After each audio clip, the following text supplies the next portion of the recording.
Hello, and thank you for choosing my video on Mad Max Fury Road. This movie is very, very action-packed, and if you haven't seen it before, you're missing out on something great. Now, as you can see, this movie opens up in such a interesting way. Just a single car in a desert, and you tend to wonder to yourself, what is this movie going to be about? So as I begin to watch the movie, I begin to see what everybody is fighting for. They're fighting for the same thing that we're fighting for in the modern day time. Gasoline, guns, water, just supplies. Supplies that we go through every day here is what they were fighting for.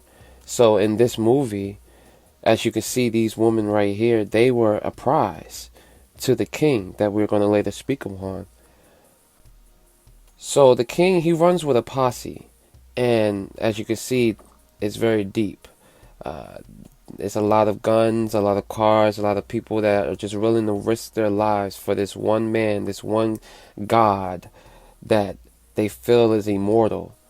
And it's funny and iconic that I say that because his name was Immortan Joe. So it's funny. And this is why it's so funny. As you can see, they risked their lives for this one man that they thought was invincible or immortal. So they would have people riding on the top of cars, on poles, swinging down back and forth. You got gas on a limousine stretched Mercedes. Like, it's just a lot. Flamethrowers on each and every car. It's amazing. So here you see Immortan Joe. He wore a plastic armor with a lot of metals on it to kind of cover his actual skin because his skin was very uh, sensitive. And I found that very interesting because what would make their skin so sensitive? Well, the lack of water, food, uh, just the lack of everything. Now here you see one of his war boys is what they call them. Uh, he would run around and do whatever Immortan Joe would tell him to do. If the Immortan Joe told him to go to war, he would go to war. But here, this one war boy, he was a rebel, and he didn't even know it. But when he found out what the truth really was, that's when he switched sides and understood that he should be working on this side instead of the other one. And of course, when you go to the good side, of course, the good guy gets the good girl.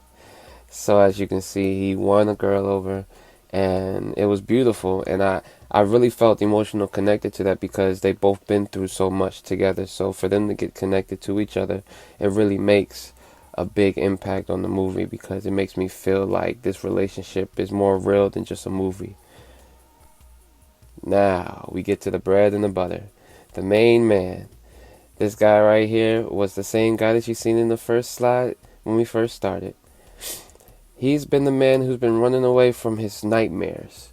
He sometimes couldn't save people and they will haunt him at night. So he would run. And he's been running for his life his entire time. So throughout this entire movie, he was used as a bloodbath, which was basically another word for saying an IV for someone else. So in this movie, Mad Max, there's different vehicles and different cars. This particular one, there was a scene in the movie where he was chasing the women down, trying to reclaim them for Immortan Joe, and the woman shot the light on the top of the car out, which then blinded the man in the car. And then Mad Max went down there and took care of it because he is awesome. Here are a few more other vehicles. This vehicle actually belonged to Immortan Joe, I believe. I believe that he got into this car when he flipped his first car. This is his second car. This is more so towards the end of the movie. But this car actually has more of a meaning towards it because it was the last car that Immortan Joe ever stepped foot in. Now I leave this one up here just because I enjoy this car way too much. This car right here is it's a punch buggy basically. The man who was driving it is the same man that won the girl by switching sides, and I think that's incredible because he had the most iconic car. His car was just boosted with just nitro and everything that you can think of. And I thought it was incredible because he almost died in this car. So basically, in a nutshell, Mad Max, the movie, it inspired me to make more creative music that moves people, because this movie alone moved me in a way. It made me feel all of the emotions that was going on with the gods and the quote unquote slaves and all of the different people that was in this movie. I felt it, so I want people to feel my music.